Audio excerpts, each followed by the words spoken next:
Ajo espantoso episodio 38. La casa frente al cementerio, un descenso a la oscuridad. Capítulo 1. El susurro del cementerio. La mudanza a la nueva casa se sintió como un nuevo comienzo, pero algo en el lugar les provocó un escalofrío inexplicable. Era una casa muy parecida a cualquier otra de la fila de 14, pero su ubicación, a un paso del cementerio, la hacía destacar. El cementerio no era un terreno cualquiera, era antiguo. Estaba lleno de lápidas desgastadas por el tiempo, con inscripciones casi ilegibles. Altísimos árboles que tapan se alineaban en el perímetro, y sus ramas retorcidas parecían dedos nudosos arañando el cielo. La casa había estado vacía durante años, sus ventanas parecían ojos hundidos mirando las tumbas. Corrían rumores sobre por qué había sido abandonado, susurros de sucesos extraños que ahuyentaron a los anteriores ocupantes. Pero esas eran solo historias, de esas que cuentan los aldeanos para mantener a raya a los niños. O eso pensaban. Desde la primera noche, la casa parecía respirar con vida propia. El aire en el interior era pesado, denso y cargado de una sensación de aprensión. Las sombras se extendían más de lo debido, arrastrándose hacia rincones donde la luz no llegaba. Incluso los sonidos más mundanos, un crujido en las tablas del suelo, el gemido del viento, adquirieron un tono siniestro. A medida que la familia se instalaba, las noches se volvían más inquietantes. El cementerio, que podían ver claramente desde el porche delantero, parecía latir con una extraña energía después del anochecer. Las sombras proyectadas por los árboles se volvieron más oscuras, casi sólidas, como si algo se moviera dentro de ellas. Las farolas que bordeaban el camino a través del cementerio parpadearon, su luz se atenuó hasta que toda el área fue tragada por la oscuridad, y entonces comenzaron los susurros. A altas horas de la noche, cuando el mundo exterior estaba en silencio, podían oírlo, un suave murmullo, como una conversación llevada por el viento. Al principio, pensaron que era solo la brisa que hacía crujir las hojas, pero las voces se hicieron más claras. No podían distinguir las palabras, pero el tono era inconfundible, bajo, insistente, como si algo o alguien estuviera tratando de llamar su atención. Los susurros parecían filtrarse a través de las paredes, enroscándose a su alrededor mientras yacían en la cama, un coro fantasmal que les impedía dormir.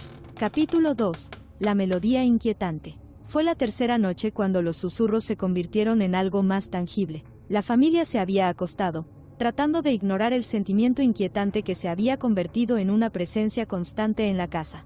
La madre fue la primera en oírlo, un zumbido suave y melódico que provenía de algún lugar profundo de la casa. Se sentó en la cama y se esforzó por escuchar. El zumbido se hizo más fuerte, más claro, y lo reconoció como una canción de cuna, una vieja y olvidada melodía que no había oído desde que era niña. Era una canción que su madre solía cantar, una que no se había pronunciado en años. Pero había algo extraño en ello, una nota discordante que le provocó escalofríos por la espalda.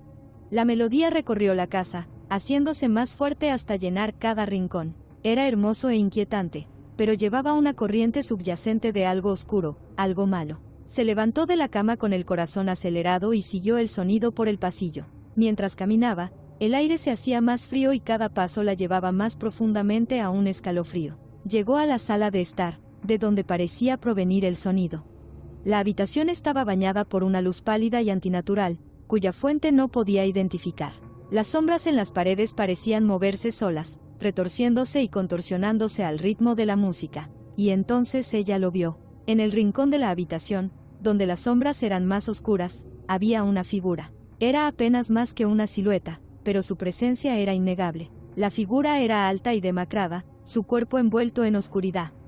Mientras sonaba la canción de cuna, la figura comenzó a balancearse, como si bailara al ritmo de la inquietante melodía. La madre se quedó helada y se le cortó el aliento en la garganta. La cabeza de la figura giró lentamente, su rostro aún oscurecido por la sombra, pero podía sentir sus ojos sobre ella. La canción de cuna se hizo más fuerte, más insistente, como si la instara a acercarse.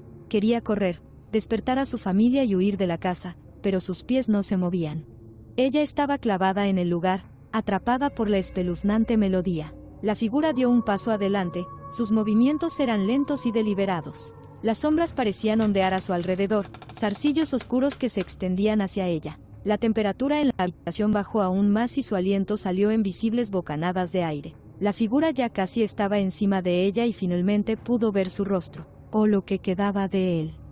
Era el rostro de un anciano, pero estaba distorsionado, retorcido en una grotesca burla de la vida. Sus ojos eran cuencas vacías, su boca un enorme agujero del que parecía emanar la canción de cuna. La vista era tan horrible que quiso gritar, pero no salió ningún sonido. La figura levantó una mano para alcanzarla y ella supo que si la tocaba, nunca escaparía. En ese momento, la canción de cuna cesó. La figura se quedó inmóvil, con la mano a centímetros de su cara, y la habitación quedó sumida en el silencio.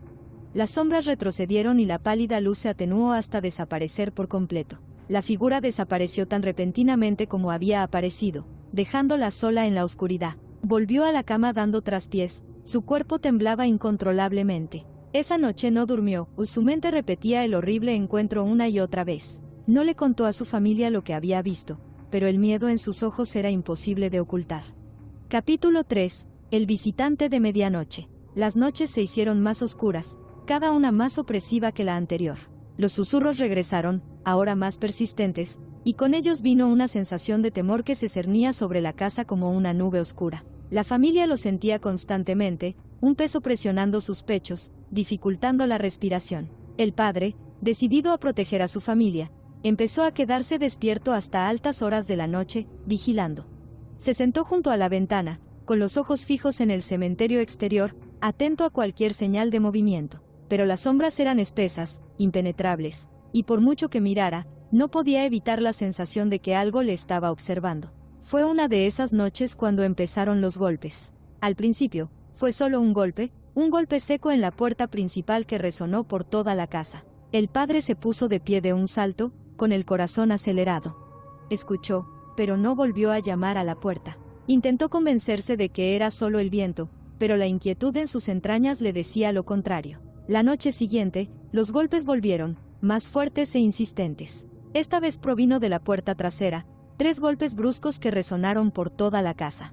El padre cogió una linterna y se acercó cautelosamente a la puerta. La abrió de par en par, iluminando la oscuridad, pero no había nada allí, solo la noche vacía y el susurro del viento. Cuando se giró para cerrar la puerta, lo escuchó, un leve sonido de arrastrar los pies proveniente del costado de la casa. Giró la linterna y el haz atravesó la oscuridad, pero aún así no había nada. Su respiración era entrecortada y su piel se erizaba de miedo. Cerró la puerta de golpe y la cerró con llave, pero los golpes continuaron, moviéndose de puerta en puerta, de ventana en ventana, como si algo estuviera dando vueltas alrededor de la casa, buscando una manera de entrar. Los golpes lo mantuvieron despierto toda la noche, persiguiéndolo implacablemente. Sabía que había algo ahí fuera, algo que no iba a parar hasta conseguir lo que quería.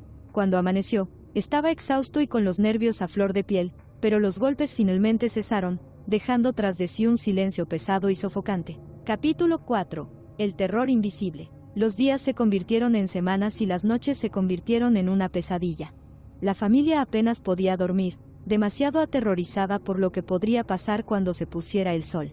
Los susurros se hicieron más fuertes, más insistentes, y los golpes en la puerta nunca cesaron, siguiéndolos de habitación en habitación, una persecución implacable que los dejó nerviosos. Pero no eran solo los sonidos los que los perseguían. Era la sensación, una sensación abrumadora de ser observado, de algo acechando fuera de la vista, esperando el momento adecuado para atacar. El aire de la casa se volvió denso, impregnado de una energía que zumbaba justo debajo de la superficie, como una tormenta a punto de estallar. Los niños empezaron a cambiar. Sus personalidades, alguna vez brillantes y juguetonas, se atenuaron, reemplazadas por una conducta tranquila y hosca. Hablaban poco, con los ojos hundidos, como si llevaran una carga demasiado pesada para sus jóvenes hombros. A menudo se quejaban de pesadillas, visiones aterradoras de figuras oscuras paradas a los pies de sus camas, de manos que salían de las sombras para arrastrarlos hacia la oscuridad. Una noche, mientras el padre estaba sentado junto a la ventana, haciendo su vigilia nocturna, vio algo que le heló la sangre. Era poco más de medianoche, hora en que la casa parecía contener la respiración, esperando. Había estado mirando el cementerio, con los ojos entrecerrados por el cansancio, cuando notó movimiento entre las lápidas. Al principio pensó que era solo el viento, pero luego lo vio, una figura, alta y delgada, emergiendo de las sombras de los árboles. Se movía lenta y deliberadamente, como si tuviera todo el tiempo del mundo. El corazón del padre latía con fuerza en su pecho mientras observaba la figura dirigirse hacia la casa, su forma volviéndose más distinta con cada paso. Era la misma figura que había visto su esposa, el anciano de ojos vacíos y rostro retorcido. Pero esta vez no fue solo una aparición. La figura era sólida y sus pies crujían en el camino de grava mientras se acercaba a la casa. El padre quería moverse, correr y proteger a su familia, pero estaba congelado en su lugar, su cuerpo se negaba a obedecer sus órdenes. La figura se detuvo justo afuera de la ventana, con la cara al mismo nivel que la del padre. Lo miró fijamente a través del cristal, con las cuencas vacías de sus ojos taladrando su alma. El padre podía sentir su aliento frío en su piel, un escalofrío que se filtraba hasta sus huesos.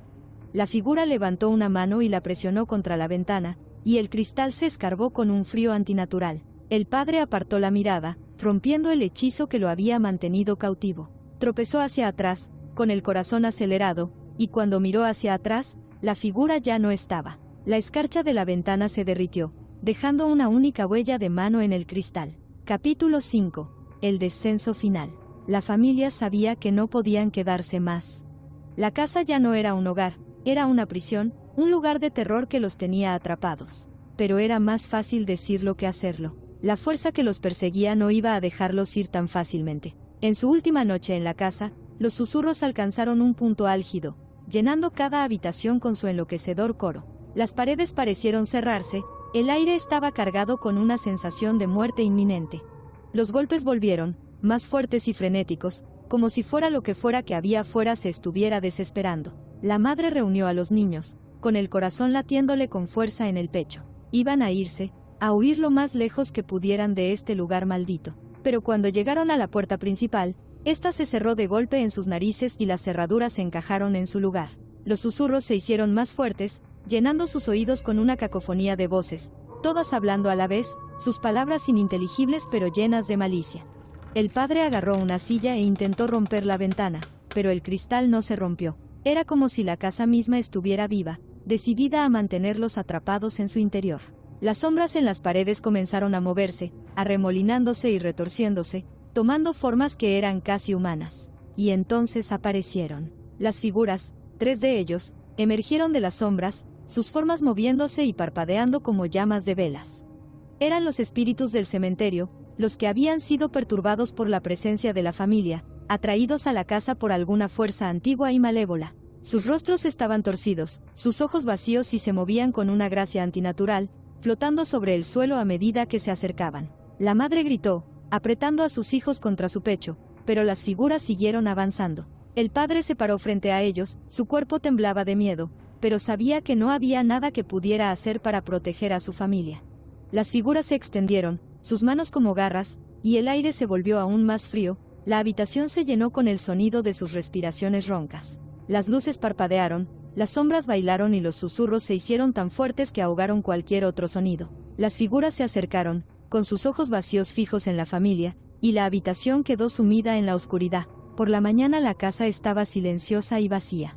La puerta estaba abierta y las ventanas intactas, pero la familia se había ido, había desaparecido sin dejar rastro. La única señal de que alguna vez habían estado allí era el débil sonido de unos golpes que aún se podía oír si se escuchaba con atención, un inquietante recordatorio del terror que los había consumido. Los aldeanos hablaron de la casa en voz baja, advirtiendo a los demás que se mantuvieran alejados, pero nadie se atrevió a entrar.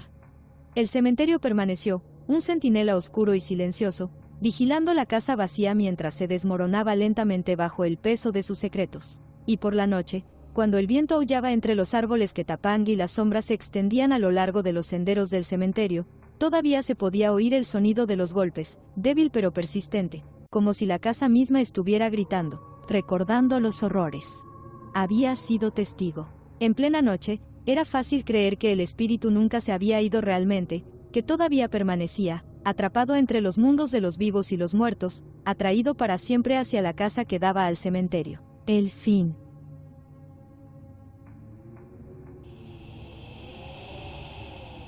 Gracias por sintonizar nuestro podcast. Si disfrutaste nuestra exploración de fantasmas, criaturas míticas y leyendas urbanas, compártela con tus amigos. No olvides suscribirte para ver más episodios emocionantes. Hasta la próxima, mis queridos oyentes.